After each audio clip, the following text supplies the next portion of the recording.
नमस्कार दोस्तों, एक बार फिर से आपका स्वागत करता हूं। मैं आशीष चौरसिया आपके अपने चैनल एजुकेशन फॉर यू पर। दोस्तों, कल हमने एसएसटी की एक सीरीज स्टार्ट की है जिसका पहला वीडियो अपलोड हो चुका है, प्लेलिस्ट बना दी गई है। आज ये आप क्लास नंबर 2 या वीडियो नंबर 2 देख रहे हैं और बहुत ही एनालिसिस के साथ है। जो भी पेपर 2 आप देने जा रहे हैं, चाहे सीटेट का हो या यूपीटीईटी का हो या किसी भी टेट का हो, तो ये वीडियो आपके काम का है। साथ ही साथ अगर आप कोई कॉम्पिटिटिव एग्जामिनेशन की तैयारी कर रहे हैं तो भी ये वीडियो 100% आपके काम का है। तो चलिए चैप्टर 2 में देखते हैं, आइए क्या है। यहाँ पर चैप्टर 2 हमें ये बताता है आखिर और खाद्य संग्रह एवं भोजन उत्पादक एक मनुष्य किस तरीके से बना, क्या जर्नी रही उनकी। यहाँ पर उनके बारे में हम डिस्कस करेंगे और इससे भर भर के क्वेश्चन बनते हैं, आप ये भी जानते हैं। देखिए, सबसे पहले हम लोग यहाँ पे डिस्कस करते हैं आरंभिक मानव के बारे में। देखिए, आरंभिक मानव जो था वो आखिर इधर उधर क्यों घूमता था। आपने देखा है आरंभिक मानव एक जगह नहीं रहता था, कभी यहाँ कभी वहां। तो ये ऐसा क्यों किया करते थे, ये एक सवाल बनता है। तो देखिए, उपमहाद्वीप की अगर हम बात करें तो लगभग ये बात है 20 लाख साल पहले रहा करते थे। उन्हें आरंभिक मानव या उन्हें आखेटक या खाद्य संग्रह का नाम दिया गया है। वो एक्चुअली इधर से इधर क्यों घूमते थे, क्योंकि उन्हें भोजन का इंतजाम करना पड़ता था और भोजन के इंतजाम के लिए एक जगह से दूसरे जगह उन्हें जाना पड़ता था, इसलिए उन्हें इस नाम से पुकारा गया था, आखेटक या खाद्य संग्रह। दोस्तों, अब ऐसा क्यों करना पड़ता था, क्या होता था, एक ही जगह में अगर वो रहता तो वहां के फूल पत्ते जानवर जो पौधे थे वो खत्म हो जाते थे, तो उसे भोजन की तलाश में किसी और जगह जाना पड़ता था। तो आई थिंक यहाँ पर आपने ये समझा अभी कि आखेटक और खाद्य संग्रह इनका नाम क्यों दिया गया और ये एक जगह से दूसरी जगह आरंभिक मानव क्यों घूमते थे। तो चलते हैं हम लोग यहाँ पे अपने नेक्स्ट पॉइंट पर। और हमारा जो नेक्स्ट पॉइंट है ये थोड़ा सा पुरातत्ववादियों के बारे में है। आरंभिक मानव के बारे में आपको जानकारी कैसे मिलती है, तो देखिए, जो पुरातत्ववादी होते हैं या जो पुरातत्व वस्तुएं मिली हुई है जिसका निर्माण और उपयोग जो है ये आखेटक और जो खाद्य संग्रह थे वो किया करते थे। बहुत समय पहले की बात है। यहाँ पर आप पत्थर, लकड़ियां, हड्डी के औजार आदि भी आपको देखने को मिलते हैं, जिससे आप ये पता लगाते हैं कि मानव किस तरीके से रहा करता था। अगर आगे हम लोग चलें तो कुछ के साथ तो हड्डियां या लकड़ियों की मुट्ठी भी लगे हुए भाले और बाण जैसे हथियार भी इन्होंने मानव ने बनाए हैं। कुछ औजार में लकड़ियों काटी जाती थी और कुछ का लकड़ियों का उपयोग मानव ईंधन के रूप में और झोपड़ी और औजारों बनाने के लिए भी इस्तेमाल करने लगा था। साथ ही साथ जो पत्थर के औजार मनुष्यों ने बनाए थे या मानव ने बनाए थे, इंसान के खाने योग्य चीजों जैसे कि जड़ों को खोदना है या जानवर की को चीरना है या खाल को सिलना है वस्त्र बनाने के लिए, इसके लिए वो पत्थरों के औजारों का इस्तेमाल करने लगे थे। तो ये कुछ औजार हैं कि किस तरीके से मानव इन औजारों का इस्तेमाल कर रहा था। आगे हम लोग चलें तो ये मैप आपको देखने को मिल रहा है जहां पे आपको पुरातत्व स्थल देखने को मिलते हैं, जैसे कि आपको भीमबेटका देखने को मिल रहा है सेंटर में। ऐसे बहुत सारे पुरातत्व स्थल है, केवल ये नहीं है। तो इनके बारे में हम अगले अध्याय में चर्चा करेंगे, ये भी आप जान लीजिए। अगला बड़ा ही इंपॉर्टेंट पॉइंट मुझे लगता है, लगता नहीं है, एक्चुअली भीमबेटका के बारे में हम जानते हैं। ये भीमबेटका कहाँ पर है, तो देखिए, सबसे पहली बात ये है, नोट डाउन करेंगे कि भीमबेटका आपको मध्य प्रदेश में देखने को मिलता है। और ये एक पुरा स्थल, एक गुफाएं हैं। और यहाँ गुफा में लोग बाग क्यों रहा करते थे प्राचीन समय में, ये बात एक सोचने वाली है, क्योंकि वो धूप, बारिश या हवाओं से अपने आप को बचाने के लिए गुफाओं का इस्तेमाल करते थे। और भीमबेटका जो गुफाएं मिली हुई है ये एक्चुअली पुरातत्व स्थल के अंतर्गत भी आती हैं और ये मध्य प्रदेश में स्थित हैं। साथ ही साथ हम लोग यहाँ बात करेंगे शैल चित्रों के बारे में। ये शैल चित्र क्या होते हैं, एक चित्रकारी आप लोग देख पा रहे होंगे यहाँ पे, ये एक शैल चित्रकारी है। और ये शैल चित्रकारी आपको गुफाओं में देखने को मिलती है और मुख्यतः ये आपको मध्य प्रदेश में और उत्तर प्रदेश की गुफाओं में देखने को मिलती है। कहाँ मिलती है, उत्तर प्रदेश और मध्य प्रदेश की गुफाओं में देखने को मिलती है। आपको चित्र देख के क्या पता लगता है, यहाँ ये पता लगता है कि एक जानवर दौड़ रहा है और उसके पीछे एक मनुष्य आपको देखने को मिल रहा है। शायद ये शिकार कर रहा होगा या इसका इस्तेमाल कर रहा होगा किसी कार्य के लिए। तो यहाँ अगर हम देखें, जब हम भीमबेटका की गुफाओं में जाते हैं तो इस तरह की शैल चित्रकारी हमें वहां देखने को मिलती है।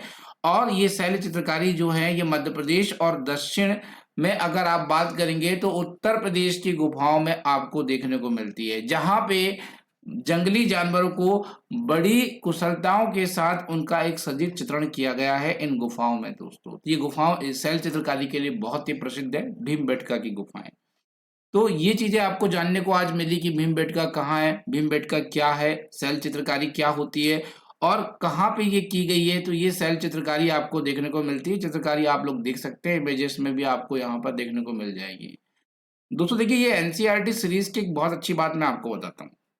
देखिए, सारे क्वेश्चन यहीं से बनते हैं। इवन यूपीएससी एमपीपीएससी का एग्जामिनेशन भी लेंगे ना, सिविल सर्विस का, वहां भी आपको एनसीईआरटी पढ़नी पड़ती है। तो ये बहुत ही अच्छा एक सुनहरा मौका है आपको कि महज आप चुपचाप सुन रहे हैं और आपको सारी चीजें पता लग जा रही, याद हो जा रही। तो दैट्स अमेजिंग गाइस। हम चलते हैं पुरा स्थल में।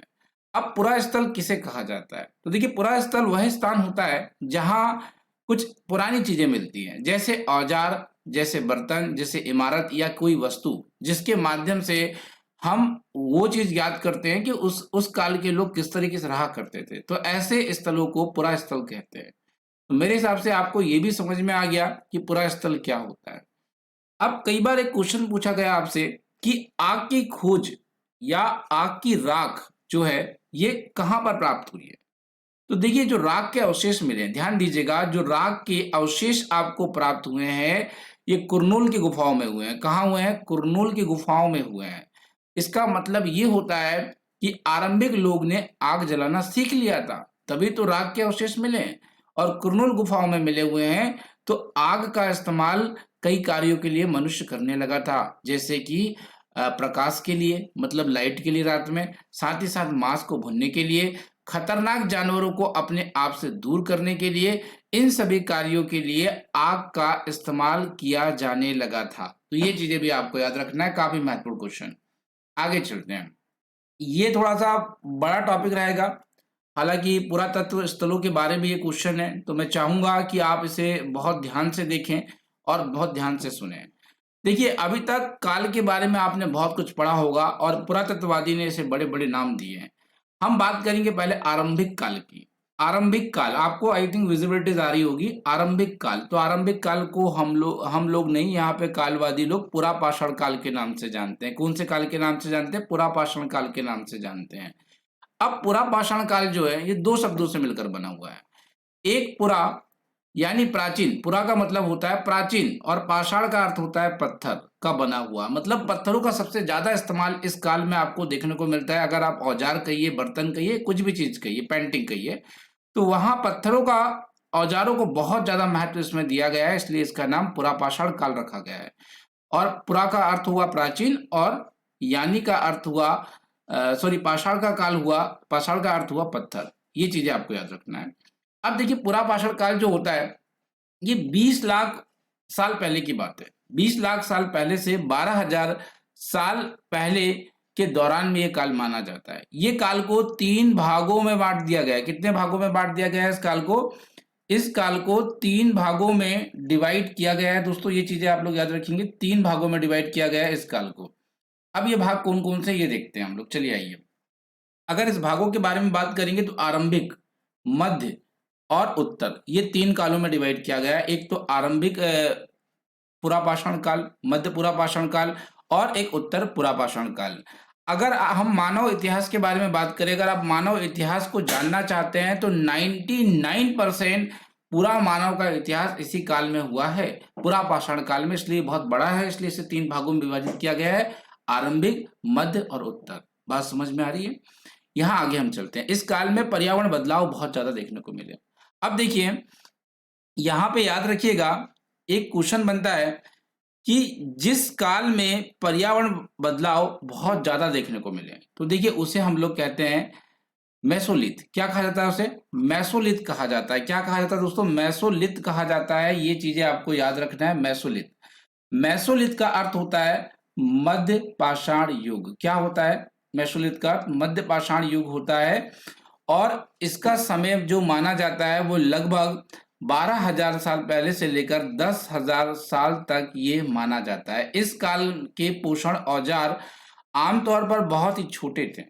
आपको सुनिएगा, इस काल के जो पाषाण औजार जो थे आमतौर में बहुत ही छोटे हुआ करते थे और इसीलिए इसे माइक्रोलिथ या लघु पाषाण काल का नाम भी दिया गया है। आप कई बार कंफ्यूज हो सकते हैं कि माइक्रोलिथ काल कौन सा है, लघु पाषाण काल कौन सा है, मध्य पाषाण या मेसोलिथ कौन सा है, तो ये चीजें आप थोड़ा सा ध्यान रखेंगे इस चीजों को, तो आपको कंफ्यूजन नहीं होगा। इन औजारों में अगर आपको देखेंगे तो हड्डी और लकड़ियों की मुट्ठी वाले हंसिये, आरी आदि औजार आपको देखने को मिलते हैं और पुरापाषाण युग वाले औजार भी इस दौरान इस्तेमाल किए जा रहे थे। तो ये चीजें भी आपको याद रखना है। तो ये एक बहुत ही बड़ा डिस्क्रिप्शन है, एक बहुत ही बड़ी व्याख्या है कहना चाहिए, और काफी कुछ इसमें आपको जानने को मिल रहा है, तो बहुत बढ़िया है ये। अगले युग की शुरुआत अगर हम बात करेंगे तो 10,000 साल पहले से ये शुरुआत होती है, जिसे नवपाषाण युग कहा गया है। याद रखिए, जिसे क्या कहा गया है, नवपाषाण युग कहा गया है, ये आपको याद रखना है दोस्तों। आगे चलते हैं और अगले प्रश्न की तरफ हम लोग रुख करते हैं। अगले प्रश्न की तरफ हम लोग रुख करते हैं, आगे चलिए यहाँ पर। तो यहाँ पे क्या होता है, खेती और पशुपालन की शुरुआत को हम लोग बात करेंगे। खेती और पशुपालन की शुरुआत को हम लोग बात करेंगे, बहुत इंपॉर्टेंट है। देखिए, जब एक्चुअली अनाज उगाना मनुष्य ने स्टार्ट किया, तो हम पहले थोड़ी सी बात ये करते हैं कि मनुष्य ने आग एक्चुअली अनाज किस तरह से उगाना स्टार्ट किया।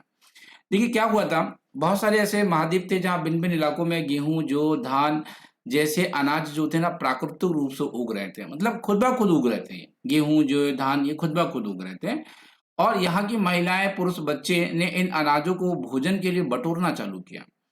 बटोरते बटोरते इन्हें एक सीख लगी कि अनाज कैसे उगते हैं और अनाज कब पक जाते हैं, ये धीरे धीरे इन्हें पता लगने लगा। इसके बाद इन्होंने अनाज का उत्पादन स्टार्ट किया और धीरे धीरे इन लोग कृषक बन गए। कैसे बन गए? कृषक बन गए। इस तरह के लोग अपने घरों के आसपास चारा भी रखा करते थे। उन्हें पता लग गया कि चारे के द्वारा हम जानवर को आकर्षित करके पालतू बना सकते हैं। तो इस तरीके से इन्होंने जंगली जानवरों को पालतू बनाना भी स्टार्ट किया। हालांकि ऐसा माना जाता है कि सबसे पहले इंसानों के साथ कोई जानवर रहा करता था तो वो कुत्ता था, और धीरे धीरे अन्य जानवरों को भी इन्होंने पालतू बना लिया, जैसे बकरी, गाय, भेड़, सुअर आदि जानवरों को इन्होंने यहाँ अपने नजदीक आने के लिए चारों के द्वारा उत्साहित किया और इन्हें पालतू बना लिया। साथ ही साथ यहाँ पे ये जंगली जानवरों से इनकी रक्षा भी किया करते थे। ये भी आपको बात याद रखनी है।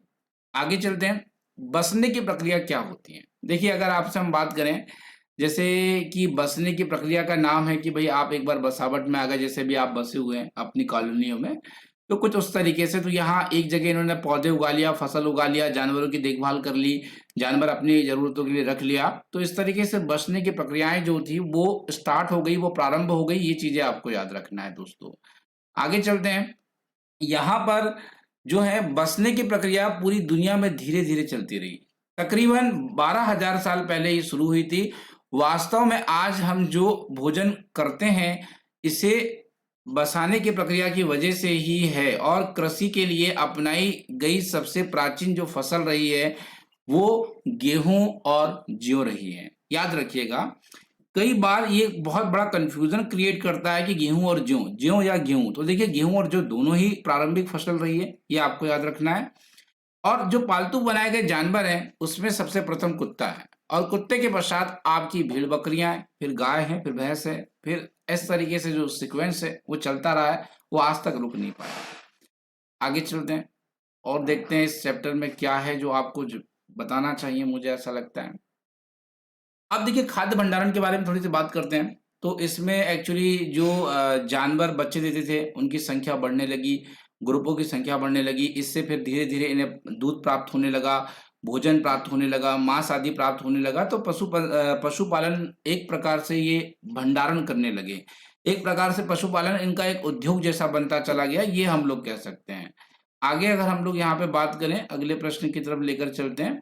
तो जो आप लोग ये देख रहे हैं, ओखली, ओखली आदि का इस्तेमाल प्राचीन काल में ही होने लगा था। लगभग हजारों साल बाद भी आप देख रहे हैं तो आज ओखली और मूसल का इस्तेमाल किया गया। कुछ चीजों को कूटने के लिए, चाहे औषधि हो या अनाज हो, आदि चीजों का इस्तेमाल किया गया। आगे चलते हैं, यहाँ पे हम बात करेंगे नवपाषाण काल की। तो नवपाषाण युग में पुरा स्थल में कई चीजें मिली, जैसे कि मुख्यतः अगर हम देखें तो मिट्टी के पके हुए बर्तन आपको देखने को मिले, आज कहीं-कहीं शोभा के लिए भी मिट्टी के बर्तन इस्तेमाल किए जाते हैं, पर प्राचीन समय में मिट्टी के बर्तन खाने आदि पकाने के लिए, पानी रखने के लिए, गेहूँ, चावल, दलहन, अरहर रखने के लिए एक महत्वपूर्ण हिस्सा बन गया था। ये चीज़ें आपको याद रखना है। और नव आषाढ़ काल में कपास जैसी आवश्यक फसलें भी मानव उगाने लगा था। ये भी आपको याद रखना है, काफ़ी इम्पोर्टेंट क्वेश्चन है ये भी। आगे चलें हम लोग यहाँ पे, तो एक थोड़ी-सी बात यहाँ पे हम लोग करेंगे मेहरगढ़ की। अब यहाँ पे ये मेहरगढ़ कहाँ पे है? सबसे पहली बात ये आ जाती है, तो मेहरगढ़ की हम बात कर रहे हैं तो ईरान जाने का सबसे एक महत्वपूर्ण रास्ता, जहाँ आपको बोलन दर्रे के पास एक हरा-भरा समतल सा स्थान देखने को मिलता है और ये स्थान मेहरागढ़ है। ये स्थान क्या है? मेहरागढ़ है, ये याद रखना है। और यहाँ स्त्री और पुरुष इस इलाके में सबसे पहले जौ, गेहूँ और भेड़-बकरी का पालन स्टार्ट किया था। ये चीज़ें आपको याद रखना है। हालाँकि जो मेहरगढ़ है, इसमें अगर आप देखेंगे चोकर और आयताकार के घर के अवशेष आपको देखने को मिले हुए हैं। ये घर 4 या उससे ज़्यादा कमरे वाले भी आपको देखने को मिले हैं और इसमें भोजन का भंडारण करने के लिए भी इस्तेमाल किया गया है, ये याद रखना है आपको। साथ ही साथ आपको बता दूँ यहाँ पे ये कुछ कब्रों के निशान हैं। मेहरगढ़ में जो कब्र आदि के आप चित्र देख पा रहे हैं, यहाँ पे ये चित्र हैं। चित्रों के द्वारा इन्होंने कहीं न कहीं कब्रों को रिप्रेज़ेंट किया है, ये आप लोग कह सकते हैं। अब यहाँ अगर हम देखें तो इस चैप्टर में कुछ उतनी महत्वपूर्ण चीज़ें बची नहीं हैं। जो चीज़ें आपको बतानी थी सारी बता दी गई है। अगर आप ये अवधि याद रखना चाहें तो रख सकते हैं, आ सकता है ये अवधि। तो गाइज़ ये सेशन कैसा लगा आप कमेंट बॉक्स में ज़रूर बताइएगा। साथ ही साथ बताइएगा कि इसमें क्या कमी है और क्या पार्ट आपको अच्छा लग रहा है। ये दोनों चीज़ें जब आप लिखेंगे ना तो आपको ये वीडियो और भी बेहतर बनाने के लिए आपके लिए ये कारगर सिद्ध हो जाती है। ये चीज़ें आपको याद रखना है। एक स्टोरी जैसा ये बेस्ड है और एसएसटी आप लोग पढ़ रहे हैं जिस तरह से आप लोग देख पा रहे हैं तो that's amazing way to explain everything. अगर एनसीईआरटी बुक पढ़ेंगे तो नॉलेज भी गेन होता है और एवरी एग्जामिनेशन के लिए आप प्रिपेयर भी होते हैं। Thank you so much everyone to watching this video and मिलता हूँ रात 9 बजे आपसे लाइव क्लास में। इसके सीक्वेंस वाइज पीडीएफ आपको पाना है तो टेलीग्राम चैनल आप लोग जरूर ज्वाइन करें। टेलीग्राम में सर्च करें एजुकेशन फॉर यू या डिस्क्रिप्शन बॉक्स में लिंक दी गई है वहां पे आप लोग विजिट करें। जुड़ने के लिए बहुत बहुत धन्यवाद। Thank you so much guys.